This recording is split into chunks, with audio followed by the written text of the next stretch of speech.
Welcome back. आज पाकिस्तान के साथ साथ पूरी दुनिया के अंदर हमें बहुत सारी डेवलपमेंट्स देखने को आ रही हैं। पाकिस्तान के वज़ीर आज़म चाइना के दौरे पर हैं। पाकिस्तान के field marshal general Asim Munir साहब और वज़ीर दाखिला मोहसिन नकवी साहब वो ईरान के दौरे पर हैं। और दोहा की एक मुज़ाकराती टीम ने भी ईरान का दौरा किया है। इसके साथ साथ जो सबसे अहम डेवलपमेंट है वो अमेरिका के वज़ीर ख़ारजा मार्को रूबियो वो भारत के दौरे पर गए। अब पाकिस्तान ने एक दफ़ा फिर अमन के लिए कोशिशों का आगाज़ किया है। एक दफ़ा फिर मुज़ाकरात को दोबारा बहाल कराने के लिए पाकिस्तान के वफ़द ने ईरान का जो दौरा किया है, इसमें अब देखते हैं कि किस हद तक पाकिस्तान को कामयाबी मिलती है, क्योंकि पूरी दुनिया की ये इस वक्त ख्वाहिश है कि ये जंग इस वक्त बंद हो, दुनिया के अंदर अमन हो, और सारी दुनिया पाकिस्तान की तरफ देख रही है और पाकिस्तान की कोशिशों को सराह रही है। शनीला अमार साहिबा, पाकिस्तान का वफ़द ईरान के दौरे पर गया है जिसमें फील्ड मार्शल हैं और वज़ीर दाखिला मोहसिन नकवी साहब हैं। क्या ख्याल है कि पाकिस्तान अपनी कोशिशों में कामयाब हो पाएगा? इसमें जो मुज़ाकरात का अमल है उसको दोबारा बहाल करवाने के लिए किस हद तक कामयाब होंगी पाकिस्तान की कोशिशें? बहुत शुक्रिया आजम साहब। बात यह है कि मैं डे वन से ही बहुत ज्यादा इस मामले में पॉजिटिव हूँ।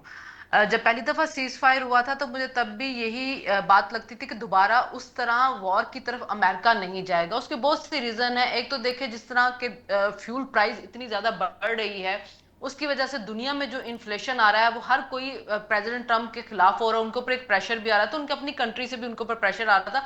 अभी सेनेट ने भी एक करारदाद आई थी जिसमें तीन जो रिपब्लिकन थे उन्होंने भी डेमोक्रेट की फेवर में वोट डाला, जिसमें यह था कि प्रेसिडेंट ट्रम्प के इख्तियारात, जंगी इख्तियारात को महदूद किया जाए। तो और दूसरी साइड पे देखिए, ईरान के पास भी एक मिसाइल का एक स्टॉक था, वो भी आहिस्ता आहिस्ता खत्म हो रहा था, उनकी पावर भी खत्म हो रही थी और उनको भी इंटरनली अपने मुल्क की तरफ से प्रेशर था, अवाम की तरफ से।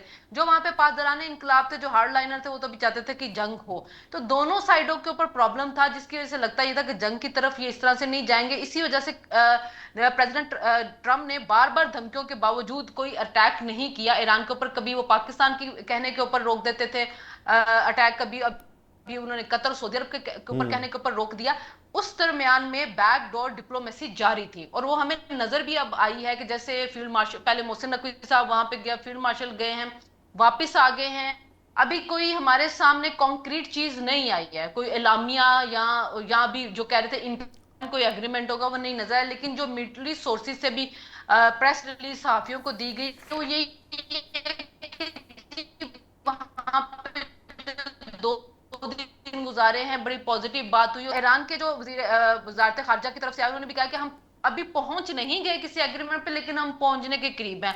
मार्को रूबियो भी इस बारे में बड़े पॉजिटिव। तो मुझे लगता है कि कहीं ना कहीं कोई कोई डील हो जाएगी। डॉक्टर साहब, अमेरिका की इस पॉलिसी को देखते हो आप, इस पे क्या जी समझते जी। हैं कि क्या अमेरिका ये दोगली पॉलिसी नहीं अपना रहा? जी आजम साहब, देखें, डोनाल्ड ट्रंप जो है ना, वो पहले ही दिन से उसने कैरेट एंड स्टिक की पॉलिसी जो है ना वो अपनाई हुई है ईरान को लेके। हालांकि दुनिया के अंदर जो डिप्लोमेटिक नॉर्म्स होती हैं ना, डिप्लोमेसी के अंदर आप थ्रेट्स को लेकर नहीं आते हैं। ये ऐसे नहीं होता कि आप गुफ्तगू करने जाएं और आपने अपने ब्रीफ केस के अंदर साथ में एक गन भी रखी हुई हो कि मेरी बात मान लो वरना ये गन तो मैं चला ही दूंगा। तो डिप्लोमेसी कभी ऐसे होती नहीं है। लेकिन डोनाल्ड ट्रंप की जो उस्ताद तबा है ना, वो उसको ये मजबूर करके रखती है कि अल्टीमेटली एक तरफ वो आपको इस बात के ऊपर नजर आएगा, मतलब उसकी ये कोशिश है कि किसी तरह से डील पे पहुंचा जाए, और वो डील जो कि ओबामा से बेहतर डील हो, और जिसको वो ये समझता है कि ये वो डील है जो कि ईरान ने मुझको दे दी है। आप देखें कि जब से भी ये डील्स का उसने सिलसिला शुरू किया है, बार बार एक धमकी देना और फिर वापस डील की तरफ आ जाना, फिर धमकी देना, फिर डील की तरफ आ जाना, ये इस बात के ऊपर दलालत कर रहा है कि बुनियादी तौर पर डोनाल्ड ट्रंप अपनी आवाम को, जो अमेरिकन आवाम है, उनको ये एहसास दिलाना चाह रहे हैं, ये रियलाइज करवाना चाह रहे हैं कि वो किसी दबाव के तहत ईरान के साथ डील नहीं करेंगे जल्दी के अंदर।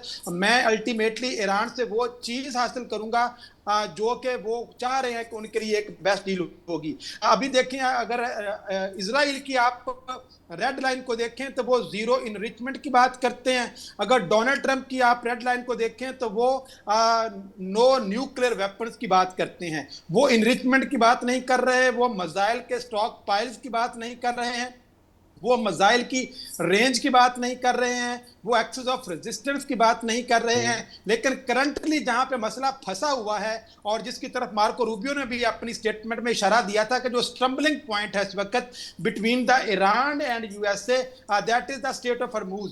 के स्टेट ऑफ हरमूज के ऊपर ईरान को जो फ्रीडम ऑफ नेविगेशन है उसको ईरान वायलेट कर रहा है और अल्टीमेटली फ्रीडम ऑफ नेविगेशन को यूनाइटेड नेशंस के कन्वेंशन के मुताबिक वहां पे बहाल किया जाएगा। लेकिन ईरान ये कहता है कि जब आप इंटरनेशनल लॉ की बात करते हैं या इंटरनेशनल नेविगेशन फ्रीडम की बात करते हैं तो वेनेजुएला के अंदर आपने कौन सा आलमी कानून जो है वो अप्लाई किया, क्यूबा के अंदर आप किस कानून के तहत चढ़ाई कर रहे हैं, और गजा के अंदर इसराइल जो कुछ कर रहा है, वेस्ट बैंक के अंदर जो इसराइल कर रहा है वो किस कानून के तहत कर रहा है कि जब ये फ्लोटीला जो है वो समूद फ्लोटीला को रोक लिया गया और वहां पे इंटरनेशनल वाटर्स के अंदर उनको अगवा कर लिया जाता है, तमाम उनको डिटेन कर लिया जाता है और उनके हाथ पीछे बांध लिए जाते हैं।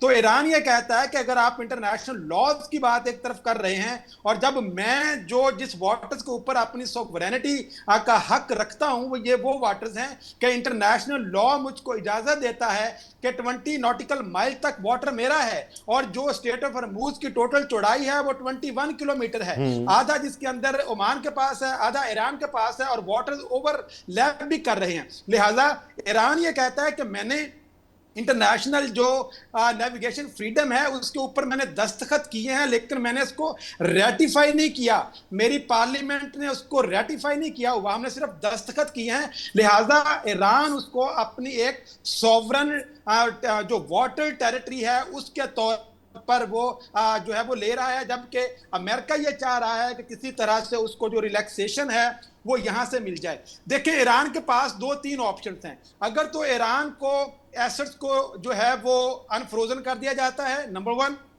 उनके ऊपर जो प्राइमरी और सेकेंडरी सैंक्शंस हैं उनको अपलिफ्ट कर दिया जाता है, नंबर 2, और जितने भी उसके एसेट्स दुनिया के अंदर हैं और इस जंग के अंदर जितना उनका नुकसान हुआ है जो कि तकरीबन $170 बिलियन तक का कहा जा रहा था ईरानियन गवर्नमेंट की तरफ से, उसकी किसी तरीके से अजाला किया जाए।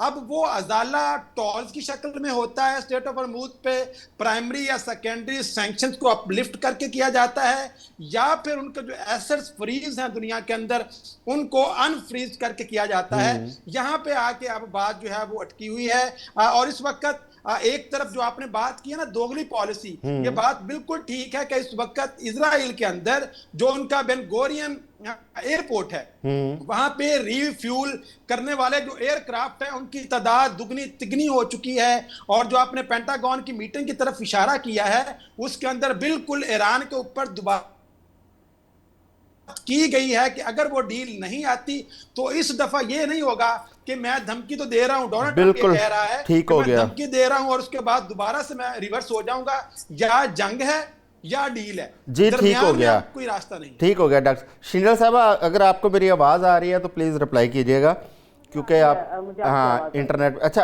मैं ये डॉक्टर साहब से मैंने सवाल किया कि अमेरिका की इसके अंदर कोई दोगली पॉलिसी तो नहीं है कि एक जानब पाकिस्तान को मुज़ाकरात के लिए भेजा, दूसरी जानब पेंटागन से प्रेसिडेंट ट्रंप की मुलाकात और दोबारा ईरान के ऊपर एयर स्ट्राइक्स के हवाले से उस पर गौर करना, तीसरा जो सबसे इम्पोर्टेंट बात है अमेरिका की भारत के साथ बहुत ज़्यादा वो कशीदगी नज़र आ रही थी और बार बार कभी वो टैरिफ की बात आती थी, कभी पाक इंडिया जो जंग थी उसके हवाले से भारत को नीचा दिखाया गया अमेरिका की जानिब से बार बार, और भारत ने जो त्यारे उस वक्त पाकिस्तान ने गिराए थे भारत उससे मुनकर था, लेकिन प्रेसिडेंट ट्रंप ने पूरी दुनिया को बताया कि पाकिस्तान ने ये त्यारे गिराए हैं।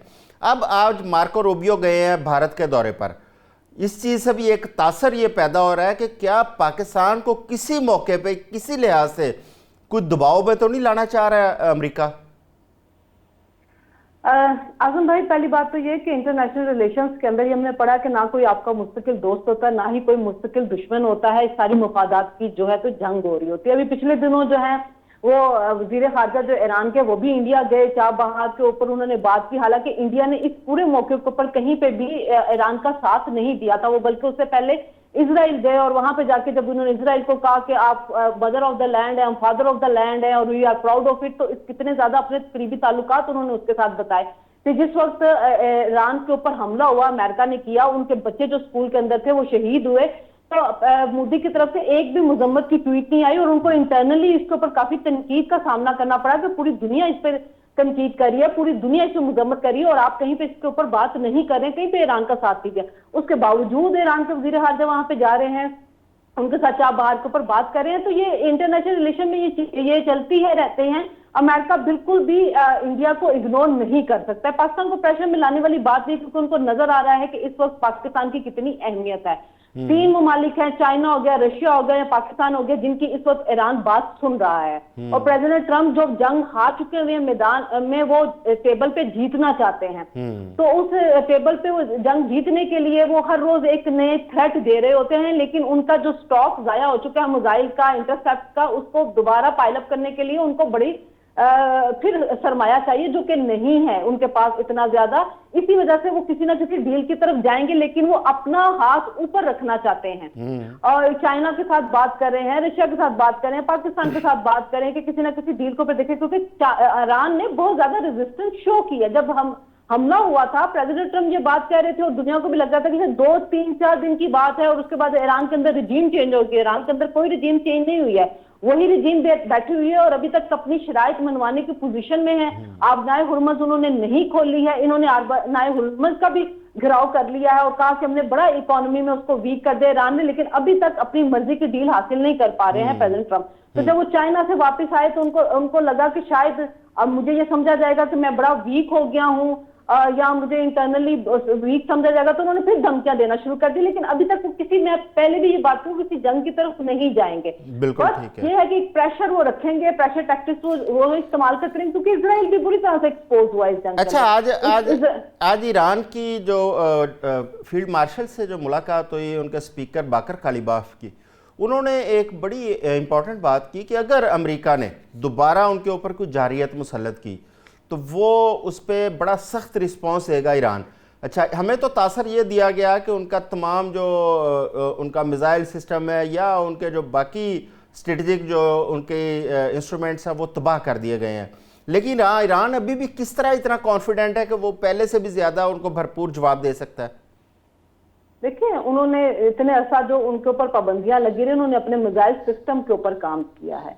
आप ये देखें कि सऊदी अरब हो गया, कतर हो गया, कुवैत हो गया, यूएई हो गया, उसको नहीं बचा सका हमलों से अमेरिका। और अमेरिका को उसकी वजह से ये जो तमाम जो गल्फ के मुमालिक थे, उसी वजह से वो अब बार बार अमेरिका को कहते हैं ना, आप किसी जंग की तरफ ना जाएं, क्योंकि उससे नुकसान उन्हीं मुमालिक का होना है। बिल्कुल ठीक है। बहुत ज्यादा इकोनॉमी तबाह हुई है यूएई की। तो ईरान के मिसाइल सिस्टम स्ट्रांग है। ये बात रशिया ने भी प्रेसिडेंट ट्रंप को बार बार कही थी कि अब हमला हुआ तो आपको ज्यादा नुकसान उठाना पड़ेगा, वो भी गल्फ कंट्रीज को। जी बिल्कुल ठीक हो गया। मैशत और ज्यादा तबाह होगी। तो ये सोच समझ के प्रेसिडेंट ट्रंप को अब कदम उठाएं, क्योंकि दुनिया उनकी बहुत ज्यादा मुखालिफ हो चुकी है। अभी मैं यूरोप का ट्रिप करके आई हूं, तो वहां पे दुनिया बहुत ज्यादा प्रेसिडेंट ट्रंप के खिलाफ है। इस जंग के खिलाफ मैंने पेरिस में प्रोटेस्ट होते हुए देखे। बिल्कुल, इस जंग के हवाले से पूरी दुनिया इस वक्त प्रेसिडेंट ट्रंप को जिम्मेदार समझती है। डॉक्टर साहब, हमारे पास वक्त थोड़ा कम है, लेकिन मैं चाहूँगा कि आप जो पाकिस्तान के वज़ीर आज़म का चीन का दौरा है उस पर भी बात करें कि उसकी क्या अहमियत है, और दूसरा जो मार्को रूबियो का भारत का दौरा है उस पर भी ज़रूर कमेंट कीजिएगा। जी, सबसे पहले तो जो अभी बात हो रही थी कि मार्को रूबियो जो है ना, वो वहां पे क्वाड के समिट के सिलसिले में गए हैं। क्वाड जो है वो 2007 के अंदर साइन हुआ था, जो क्वाड्रिलैटरल सिक्योरिटी डायलॉग है बेसिकली, जिसके अंदर जापान, ऑस्ट्रेलिया, यूएसए और इंडिया जो है, ये 4 ममालिक शामिल हैं। तो ये 4 अफ्रीकी समिट है जो 26 तारीख मई को वहां पे होने जा रहा है। 4 दिन का ये दौरा है। तो ये बुनियादी तौर पर मार्को रूबियो उस सिलसिले में वहां पे गए हैं। और दूसरी जो बड़ी अहम वजह है इसकी, आपने देखा कि जैसे ही बीजिंग के अंदर डोनाल्ड ट्रंप जाते हैं तो पुतिन वहां पे आ जाते हैं। तो ये एक बहुत तगड़ा पैगाम था अमेरिका के लिए। और आप देखते हैं कि डोनाल्ड ट्रंप के साथ कोई एक भी एग्रीमेंट जो है वो साइन नहीं किया गया। अगर जो डोनाल्ड ट्रंप बड़े बड़े दावे तो करते हुए नजर आते हैं, लेकिन कोई एविडेंस नहीं दे रहे कि क्या उनका कोई एमओयू या पाकिस्तान को इस दौरे से कुछ आपको हासिल होता हुआ नजर आ रहा है? देखिए, बुनियादी तौर पर जो हमारा इस वक्त यूरेशिया का इलाका है ना, वो इस वक्त सेंटर बन चुका है दुनिया के वर्ल्ड अफेयर्स का। हाँ। और रूस के वहां पे अभी प्रेसिडेंट गए हैं, तो वहां पे पाकिस्तान का प्राइम मिनिस्टर का जाना, हाँ। और आपने देखा होगा कुछ अर्सा पहले मॉस्को में अराक्ची साहब भी गए थे।